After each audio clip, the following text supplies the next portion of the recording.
Hi, my name is Nanette Patino, and I'm going to show you my face right now. I'm in my building, so I'm sorry that I have this on. So this is my video for task 2C, and so I'm going to be talking to you about the self-assessment. So first, I thought the self-assessment was really good, very thorough, and just like analyzing the practices that I do as a teacher, a practitioner in the field, and whatnot. The questions were pretty straightforward, but there were a few that I thought I couldn't work on, and some of them I put a 1 on. I rated myself on a 1 because I thought I hadn't really done that work with the students that I have currently here at the high school.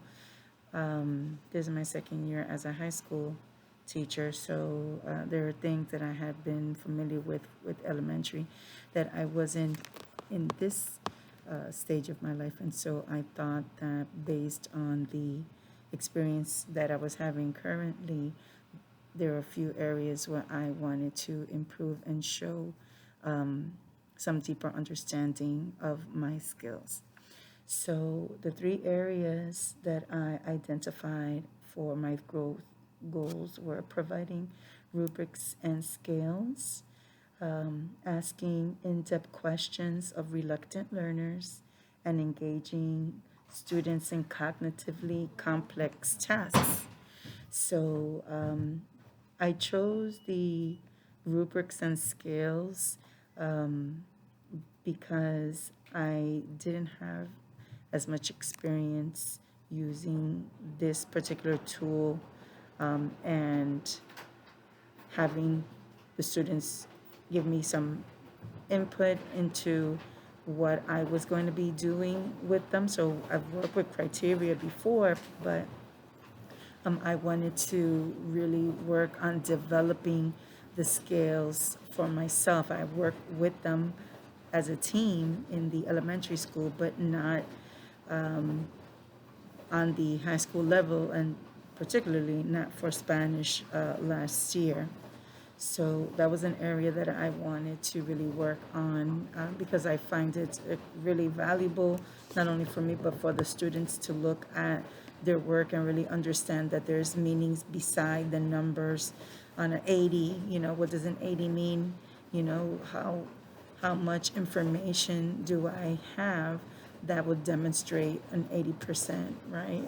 And so I wanted for the information that they were receiving and providing from these assessments to be more authentic and more connected to their learning and not just for a grade. So I thought that was an area that I wanted to delve into. The second one, asking in-depth questions, well, because we're always, as teachers, looking to make sure that the students are understanding what our expectations are.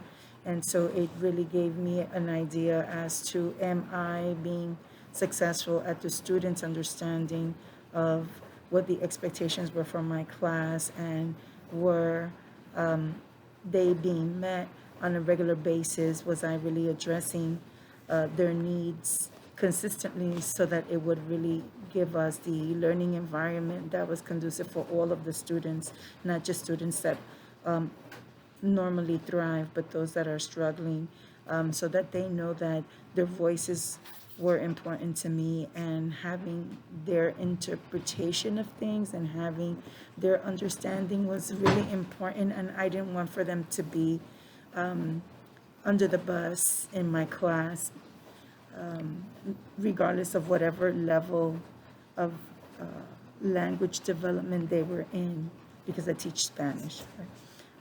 And then I didn't think I was not doing well in this area. I just wanted to see how I was going to tackle a couple of students based on my experience last year, because there were a couple of kids that were not very keen on taking Spanish, or they didn't really see the value of Spanish in their daily interactions. And so I wanted to make sure this year that the students were really understanding what my expectations were and what the expectations that they should have for themselves are, so that they can continue to be accountable not only to me but to themselves and to their peers, so that we are all learning and really getting the most out of our lessons with each class. And the third growth goal was engaging students in cognitively complex tasks. And so I chose that one because I wasn't sure if I was able to make a connection with these tasks as it related to Spanish language. So you think of a language and you're thinking about grammar. And so I needed to sort of step away and think about how can I provide a cognitively complex task. So last year I did monthly projects for the students, and I had specific questions that I wanted them to answer. And so I wanted to see how I would work on that this year, looking at a more cohesive unit plan based on our assignment. And the actual lesson plan template was really helpful for understanding how I was going to get to that particular place. So,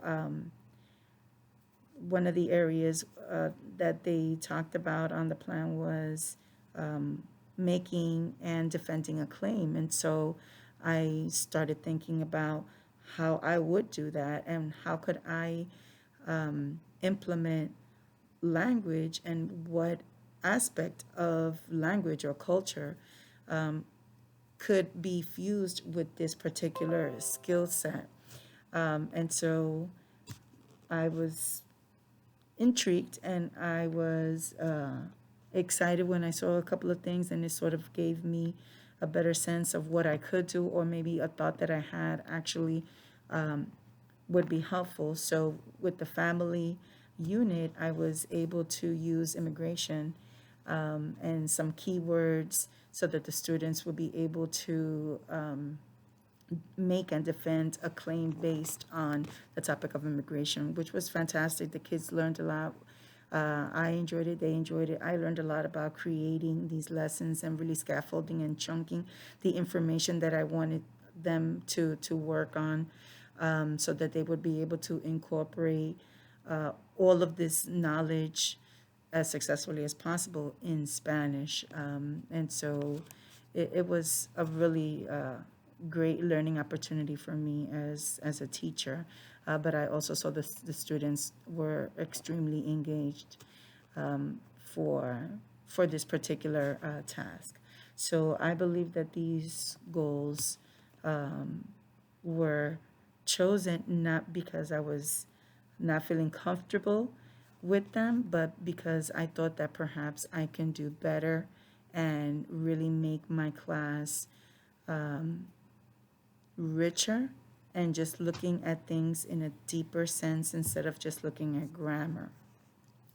So, based on the surveys that I conducted in all three of these growth goals, I noticed that the students were showing, I would say about like 70%, right? If they fall between 1 and 5, many of the students were looking at it like 75% of them were giving me a positive outcome on those surveys for the asking in-depth questions. So that meant to me that I was presenting the expectations from the very beginning of the class, and they were able to understand it and adhere to it, not only sporadically, but that I was being consistent. And so I asked questions and got feedback from them so that I would know if I was on track or if I needed to make some adjustments. With the rubrics, the students said that they had some information, they had some idea as to how proficiency skills worked. And so that was something that I knew I was going to be working on. And so I really wanted to follow through and just look at the data to see how much they would grow in their understanding and how much I would grow in my preparation and implementation of skills throughout the unit. And then finally, with the engaging students with the cognitive tasks, I definitely saw that the students had, I would say, maybe like a lot of them fell in the 4 range. So I would say maybe like 85 or so percent of the students were agreeing that I had provided them with the information necessary so that they can push themselves, think a little bit more deeply about aspects of learning, of language, of culture, basically, because that's what I was working on. And so all of this together, all of this data, all of this information was successful. And when we had an opportunity to reflect as a class, I was able to see how the students showed growth in their understanding, and I also was able to understand that the evidence that I had provided them, the information that I shared with them through videos, through articles in our grouping, small group, independent, tripods, all that variation really helped them to have multiple opportunities to have discussions on these different tasks. And I thought that they had a positive results in not only one class, but the students were sharing these ideas and having conversations with other students in other classes, sort of like comparing what we were doing in our class to their other classes, which I think was pretty awesome. So as I analyzed the work that I was doing, I believe that the expectations for the students were very clear and consistent, and the level of complexity for them was just so that they weren't feeling that they were not able to achieve it, they were not unsuccessful. They knew that they needed to work independently. I gave them additional time, extended lessons, extended deadlines, because the focus was for them to really understand how to use the rubrics and the scales specifically so that they can have a greater outcome of their knowledge, right? And so I think that that's exactly what I was able to gather from all of the student data that I did in this particular project. Okay. So thank you.